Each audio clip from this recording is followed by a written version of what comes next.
let's start the game. I'm going to apply a new strategy of streaming, the lazy strategy, in which I will just stop streaming after every single game, so I'll have separate videos so I don't have to edit it later. I'm waiting for an opponent as we speak. Yeah, not much left to say. So one game at each stream. I like to set up some goals, and yeah, so let's see the clocks if we can. I don't know if it works fine or not. It's my move, so let's do this. So I've had some time to think about my strategies from the other games I played, the 3-hour stream I did the other day, and I reached a conclusion that it's much more important to have a good strategical position with my pawns and pieces than to promote quickly or capture or trade any pieces. So the opening / strategy that I came up with is to fianchetto both bishops, assuming my opponents allow me. If not, I'll put them on these 2 squares, and then it will have blocked these annoying diagonals, and then I would play with these 2 pawns, f4 and c4, to block more diagonals, and then these other 2 pawns in the center. But in this particular moment I might be greedy and capture this pawn here, and I have no idea if it has any value. It's probably just losing a tempo, but you know, a pawn is a pawn. At the end of the day, we're playing for points, so in fact the moves that I make are not that valuable overall. So 1 tempo or 2 tempi do not matter that much. So I think I'll just go back all the way and keep on playing as if nothing happened. So the blue guy is going for queening. He's 1 move away, but from my understanding it shouldn't make too much of a difference because he's battling 3 armies. So the overall thing that matters is the safety of both the king and my pieces.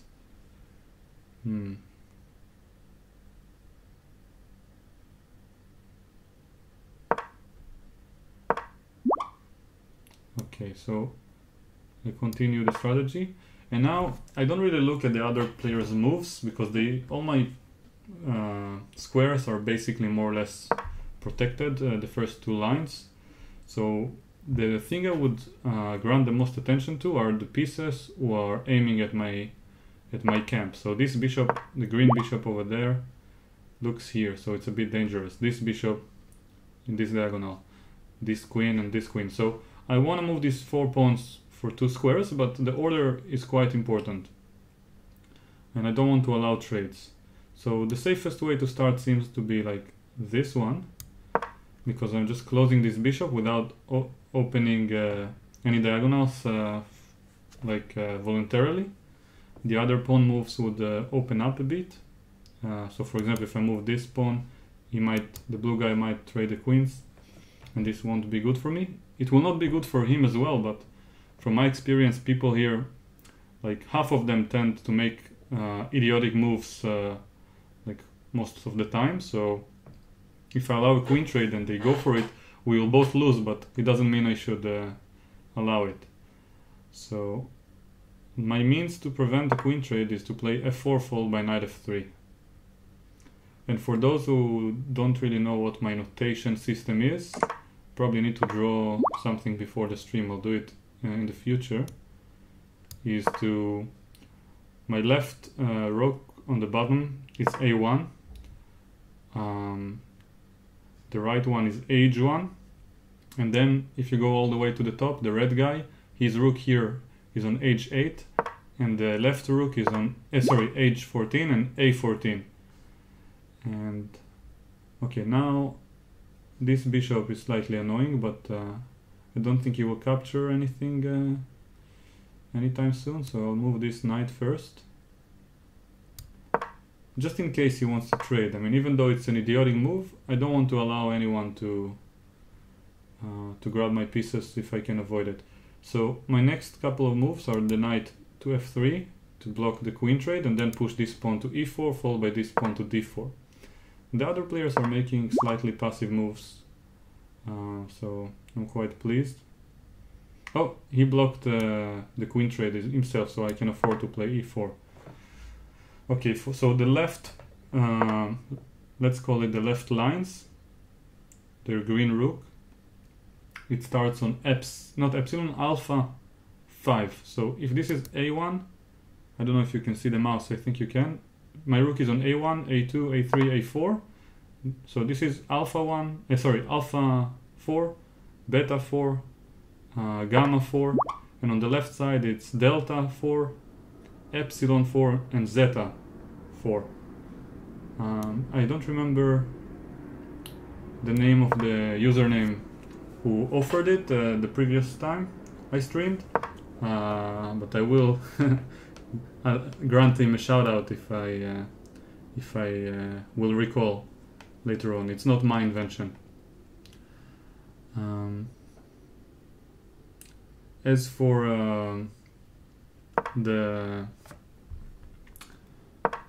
okay, now he wants to trade queens, so I prevent it. As for the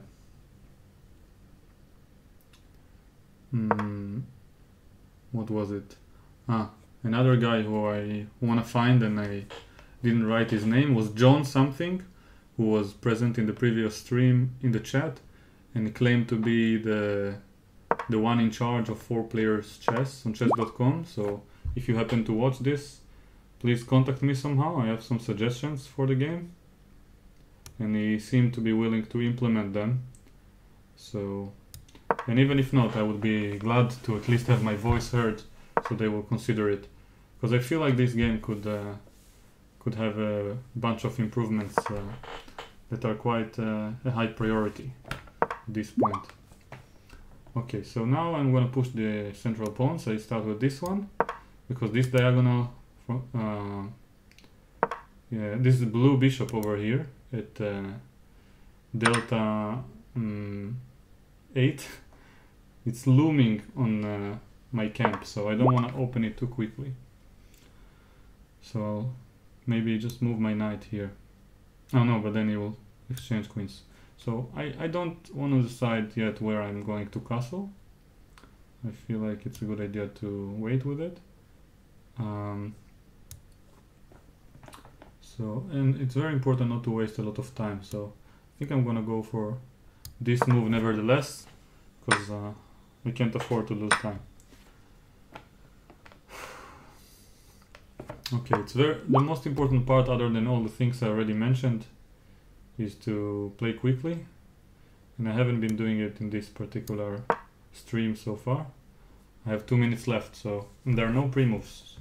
Fortunately there is a 3-second increment, but it's not enough. Okay, so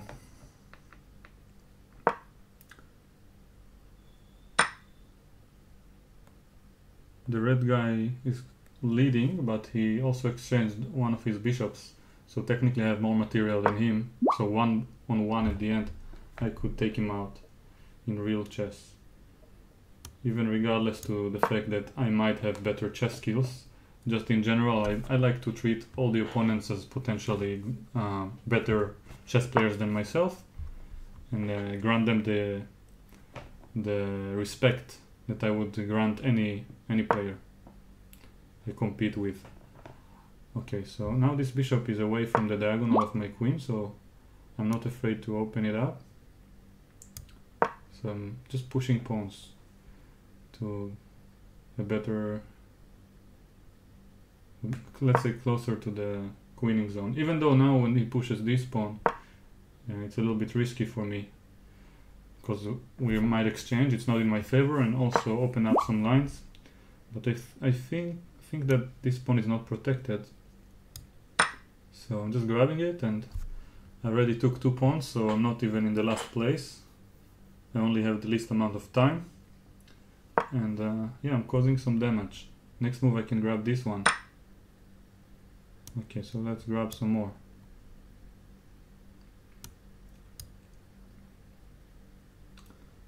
My king is a little bit exposed actually, but I think I'll be able to handle it, even though I have the feeling objectively I kind of messed up already by being greedy. Wasted a few tempi grabbing pawns and did not castle. Okay, now I take here with check on the blue king, which is a lovely attacking move because his queen is under attack. So it's not what I intended to do, but somehow the red and myself are attacking the blue king, and now he's in double check, so he has to move his king. He's in very big trouble. Okay, so my queen is in slight trouble as well. What I would do is bring this knight over here. It's a bit risky because I'm almost getting mated by the blue queen, protected by the green bishop, but I have two knights protecting it for the moment, so I'm fine. And he actually made a strategical error closing his bishop, and he didn't notice that his rook is hanging, in fact. I don't see anyone attacking me for the moment, so I can continue to grab more pieces. So I'll just take this rook. So I'm collecting points already on the second place on the scoreboard. As you can see, I have 8 points. And I'm going to attack the green player with queen to alpha 9, I think. Check. No, alpha 10. Have to get used to it. Okay, this blue guy attacks my rook. And in general, it's good to attack, but I don't like gaining points at the expense of someone else grabbing my pieces. So and the green doesn't seem to care about my queen to alpha 10 idea. Okay, so the red guy is attacking my queen, so basically forcing me to make the move I already wanted to do. If I checkmate the green king, I'm going to gain 20 points for the overall score, so it's quite nice. Check. It's already checkmate. Oh, because the queen is pinning the bishop. So the blue player, I don't know if he did it purposefully, but he allowed me to checkmate in one. So now I'm the clear leader with 28 points. So I gained 20 points by checkmating, and I still have all my pieces intact. So I'm really glad about my position, about my chances. The red king has this weak b13 square. I might try to attack it later. For the moment I want to just retreat my bishop so my king will be safe, and at the same time attacking the blue queen. So it's like a tempo. And yeah, now the red player attacked the blue bishop, so he's gonna grab it on the next move. Okay, I think it's about time I keep pushing my pawns. Nobody is threatening anything, and if I start queening, then I'll be in good position to win the game. And the blue guy, I mean, he's gonna get attacked. I don't know if the red guy will manage to checkmate him, but my main focus is on the red one, since if I checkmate him, I'll be the winner regardless of what happens to Mr. Blue. But if I go after blue and the red guy will come after me, then it will be a little bit more complicated. So yeah, the reason it's simpler to go to leave the blue one alive because he's the weakest one, materially speaking, at this point. So for those who are new to this game, the point is to gain as many points as possible by the end of the game. When all 3 players are dead and one is left, he's not necessarily the winner. The one who managed to, let's say, I forgot the English word for it, but collect as many points as possible. Let's put it this way. Okay, so he wants to block my queening pawns.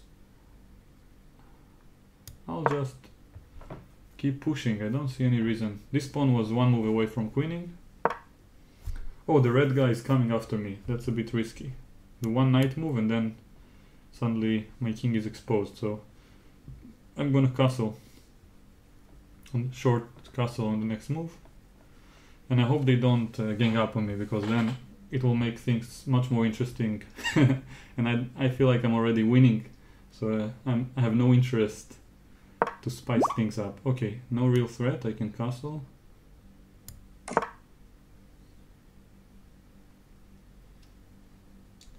Then I want to push this pawn and promote. Ah, I blundered his queen and he resigned. Okay, so now the key achievement for me, he's 2 moves away from grabbing the king. Unfortunately for me, it will take me a bit longer to do so.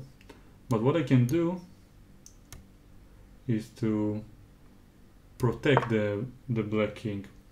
You'll see what I mean in a second.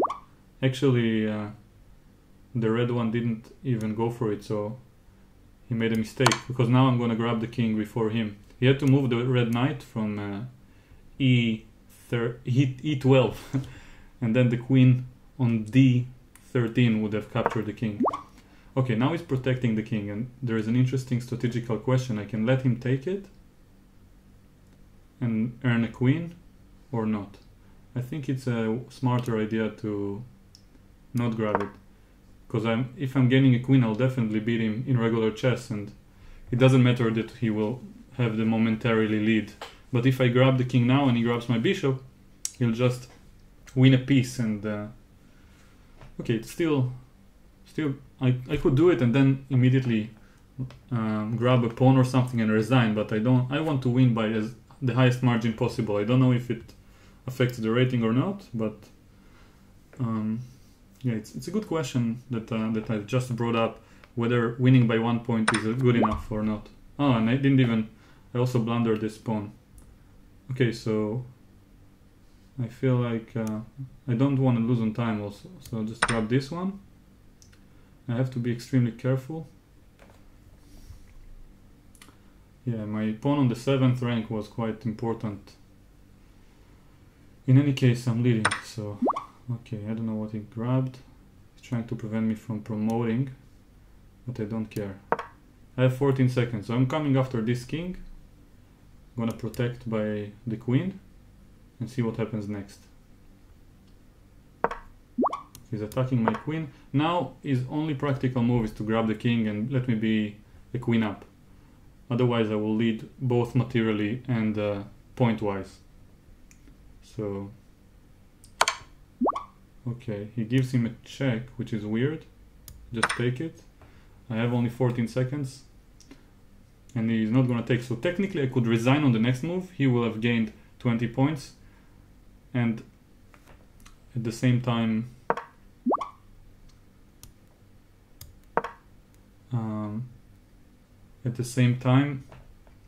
I will win, but the same result will happen if I get flagged. So I just, for the fun of it, I'm going to make a few chess moves, because I have the better position in my opinion, since his king is open, and I'm forking the queen and rook.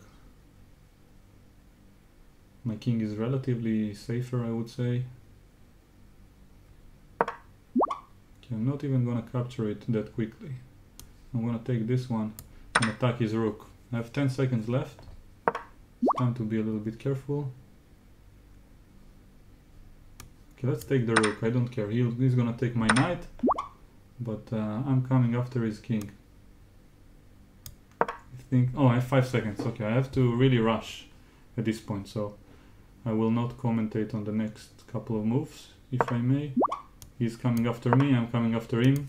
Queen to D13 followed by queen to B13 mate is on the agenda, and he missed it, so I think I'm winning now. He cannot prevent mate. Both queen D14 and queen B13 are big threats, and he resigned. Okay, so I won by 47 points, which is nice. I have no idea if it has any meaning compared to winning by 1 point, but it's a bit more fulfilling. So as I mentioned, I'm gonna play another game, but to save time on the editing, I'll just stop streaming and start again. So thanks for watching, and see you in the next videos.